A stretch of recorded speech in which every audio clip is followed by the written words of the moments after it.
This tutorial is going to cover how to run a Pearson's and Spearman's correlation on R.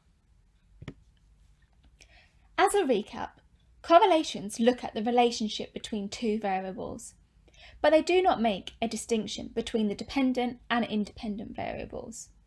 This means that if variable A changes, so does variable B. And if variable B changes, so does variable A. The two most commonly used types of correlations are the Pearson's and the Spearman's.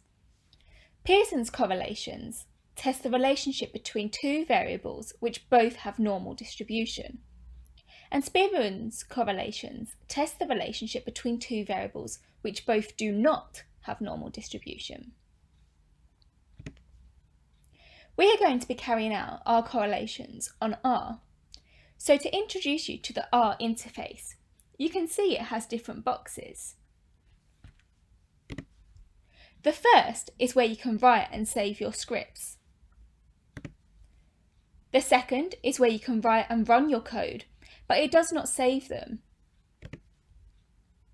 And the final box is where your graphs will appear. The first thing that you need to do when using R is to set your working directory. This is particularly important if you want to load in your own data to analyse. This is because when you read data in R, it will look for it in your working directory. So you need to make sure it is set where your data is stored. To see how to set your working directory in R, you can watch the video on the next slide. To set your working directory on R, you go up to Session, Set Working Directory, and then choose Directory. Here will open all the folders on your computer. So you need to choose the one where you want to store your R scripts. So for example, I will click Documents and Open. And here you can see that we have set the working directory to my Documents folder on my computer.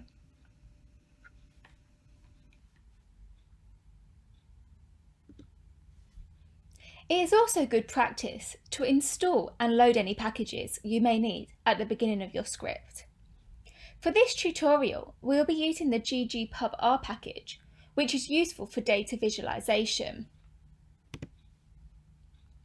It is important to remember that once you have installed any packages, you need to load them using the library function before you can use them.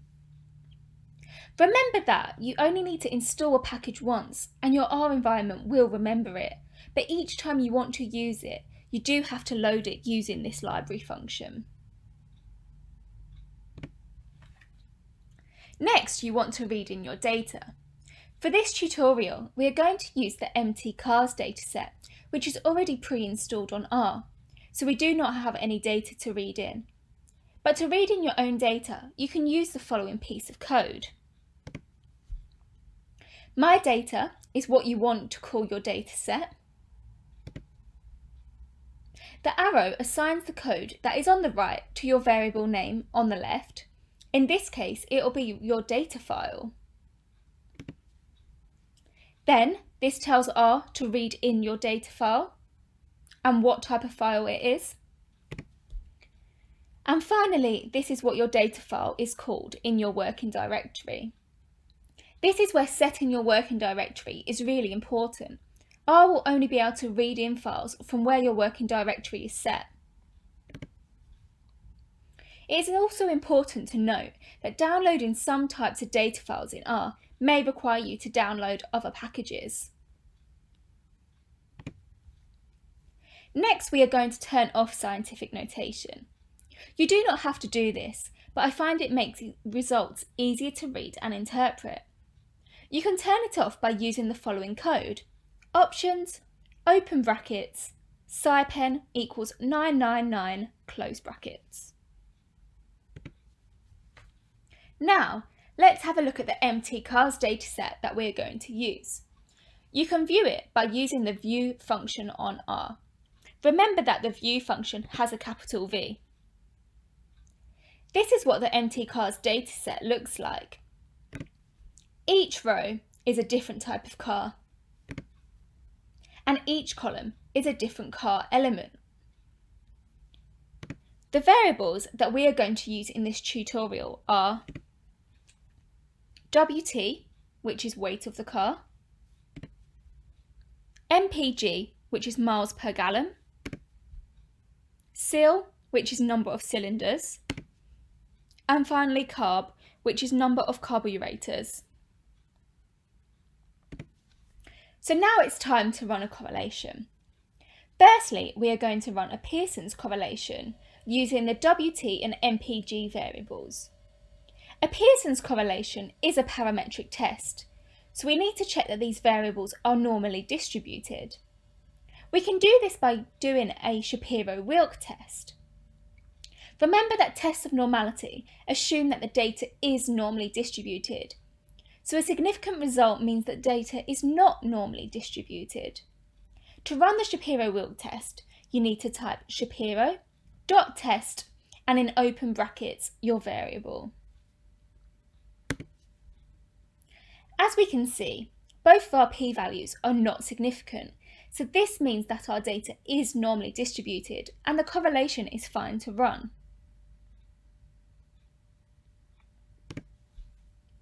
To calculate the correlation coefficients on R, you can use the core function using the following piece of code. Firstly, this tells R what dataset we are using. The $sign tells R to access variables from this dataset. And finally, this tells R which variable we want to access. In this case, it's the WT variable. This is the same for both of your X and Y variables. Finally, this tells R which correlation we want to do. And in this case, we want to do a Pearson's correlation. So here are our results. Remember that a correlation coefficient ranges from -1 to 1 to show whether the relationship is positive or negative and how strong it is. As we can see, our correlation coefficient is -0.87, which suggests there is a fairly strong negative correlation between our variables. However, we may also want to get the p-value. So to get the p-value as well as the coefficient, you use the core.test function, and the rest of the code is exactly the same as before. So as we can see, the correlation coefficient is exactly the same as what is produced by the core function. And now we have our p-value, and our p-value is less than 0.001, so we do have a significant negative relationship. Something to consider. If your data has missing values, you can tell R to employ a case-wise deletion and only use complete observations. But do remember that there are also other ways to do this. And finally, we can visualize our data. One of the best ways to visualize a correlation is a scatter graph with a line of best fit. You can do this by using the following piece of code.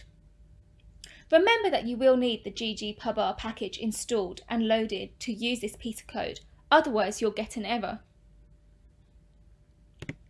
So firstly, this tells R that we want to make a scatter plot. Next, this tells R what dataset we want to use. This tells R what our variables are. Just to note, if you define your dataset at the beginning of your code, you do not need to use the $sign to access your variables.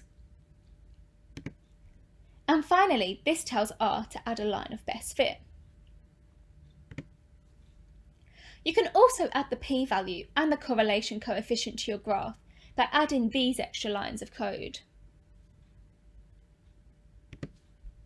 So this is what your graph will look like. You have the WT variable on the x-axis, MPG on the y-axis, and the correlation coefficient and the p-value at the top. As you can see, there is a negative relationship, As the MPG variable decreases, the WT variable increases. So now we are going to see how to run the whole piece of code on R. Please watch the video in the next slide.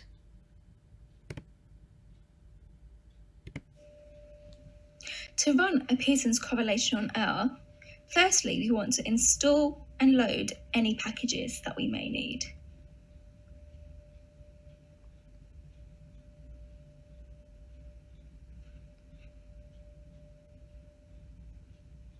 And then we're going to turn off scientific notations. And now our correlation is ready to run. A Pearson's correlation involves two sets of normally distributed data. So let's check both of our variables are normally distributed. Firstly, the MPG data. As you can see, the p-value is not significant, which means that the data is normally distributed. And next, the WT variable. Again, as you can see, the p-value is not significant, so this suggests again that this variable is normally distributed. Now it's time to run the correlation. Here we can see that the correlation value is minus 0.87. So this suggests that we have a negative relationship, and also the p-value is significant. So we have a significant negative relationship between WT and MPG. So finally, let's make a graph.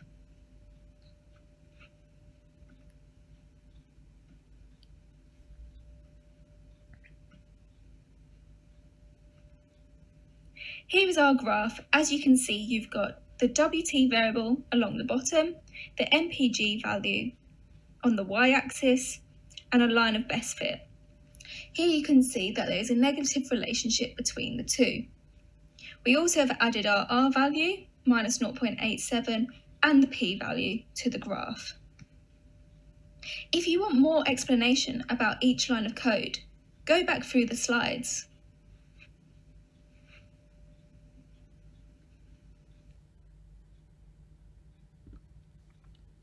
So now we're going to run a Spearman's correlation. This time we're going to have SIL as our X variable and carb as our Y variable. Again, first we will check the normality of our data with a Shapiro-Wilk test. Remember that a Spearman's correlation is used for not normally distributed data, so we do expect to see a significant p-value this time. And as we can see, both of our p-values are significant, so both variables are not normally distributed. So now we can run our Spearman's correlation. Again, to get the coefficient, you can use the core function, and it is very similar to how we got the coefficient on the Pearson's correlation. You just need to change the method.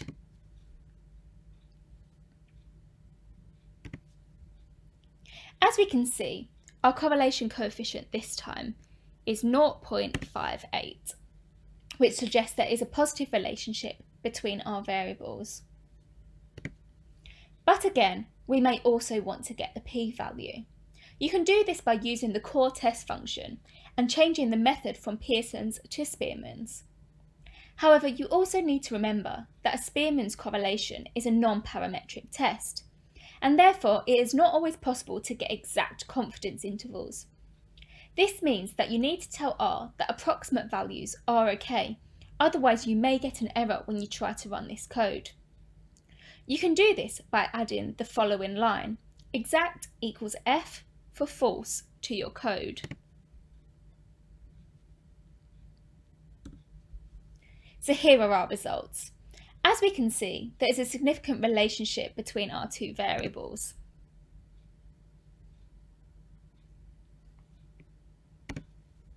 And finally, let's see how this whole code works on R. Please watch the video in the next slide. A Spearman's correlation is looking for a relationship between two variables that are not normally distributed. So firstly, we need to check that our two variables are not normally distributed. We can do this by using the Shapiro-Wilk test. So firstly, let's check the CIL variable and run this line of code. As you can see, the p-value is significant, and this suggests that the data is not normally distributed. So now let's check the carb variable. Again, this p-value is significant, so this suggests that also the carb variable is not normally distributed. So now we can run the correlation. Remember, when running a Spearman's correlation, you need to tell R that approximate values are okay by using this piece of code. Otherwise, you'll get an error. As we can see, our correlation value is 0.58. This suggests that there is a positive relationship between the CIL and the carb variables. We also have a significant p-value, so we can say that there is a significant positive relationship between the carb and the CIL variables. If you would like a further breakdown of the code, please refer back to the slides.